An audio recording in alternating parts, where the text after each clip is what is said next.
Hi guys, Luke here and welcome to another FIFA 20 player review, and today guys we're reviewing the 90 rated Copa Libertadores Rojas from Racing Club. This card looks the real deal. Literally green stats all across the board for this card. That's very, very impressive. I think there's very few cards in the game that you'll find where all their stats are green. Like very, very few. But I was able to pick this guy up for 198,000 coins in the 3 games that I did play. He scored me 2 goals and got me 3 assists.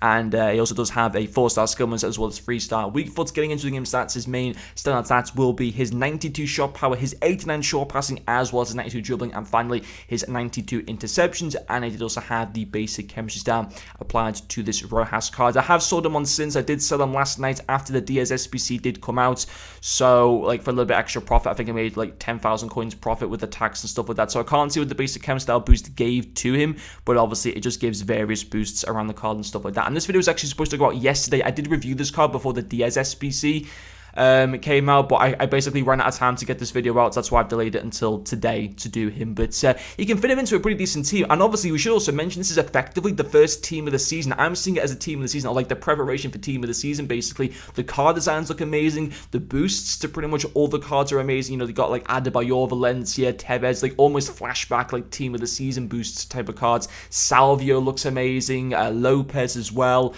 Racing Club is literally an insane team with like and all of a sudden like the Argentine league has become genuinely a really fun and good league to be able to use. Like some like obviously expensive players, but really, really good players as well. So it's kind of cool. The team of the season has almost, in my opinion, kind of come earlier this year, which is pretty nice. And this Rojas card is genuinely amazing. He's got similar stats as well to the future stars Valverde from Real Madrid, who is obviously considerably more expensive than Rojas, but just goes to show that, you know, for a card that costs around 200,000 coins, literally got just as good a stats as Valverde. That's very, very impressive. Obviously from not as good a league or nation, but even so, it's still pretty impressive. And in terms of how he was to use, he was very, very good. 5 goal contributions in the 3 games from a centre midfield card.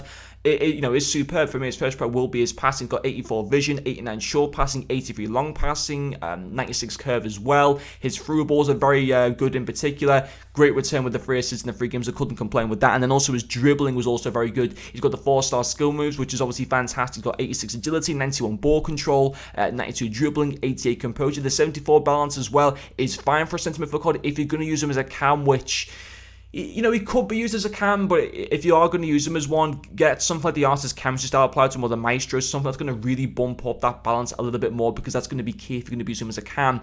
As a centre midfield card, his balance is fine.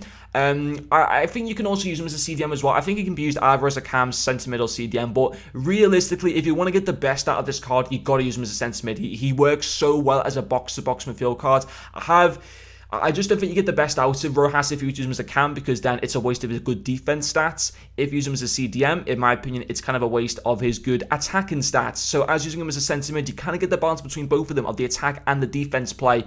Good height at 6'1". He just suits being used as a box-to-box midfielder. That's it. You know, you just literally will get your best value for coins using him in that position.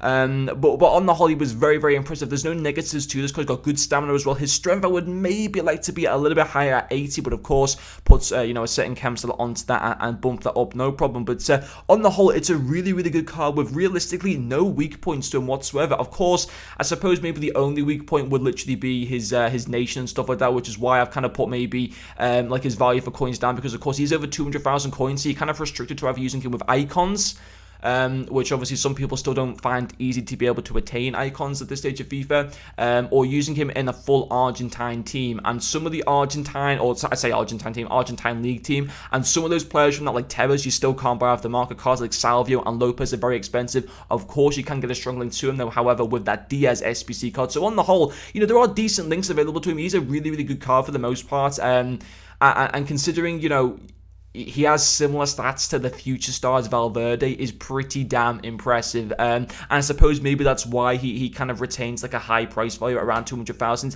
I do think he will come down over time. Like he'll easily go down. I wouldn't be surprised if in like a few weeks he'll be down at maybe 150 or potentially even less than that. Who knows what EA maybe you know, potentially also have planned. But on the whole, I think it's a decent card, decent value for money. I don't think he's the best value for money in the world for 200,000 coins. But, you know, I think he's okay. But I think if you can pick him up for like under 150,000 coins, you know, you're doing pretty well, in my personal opinion, to be able to get him for that price. But anyway, guys, hopefully you have enjoyed watching this video, and I'll see you guys later.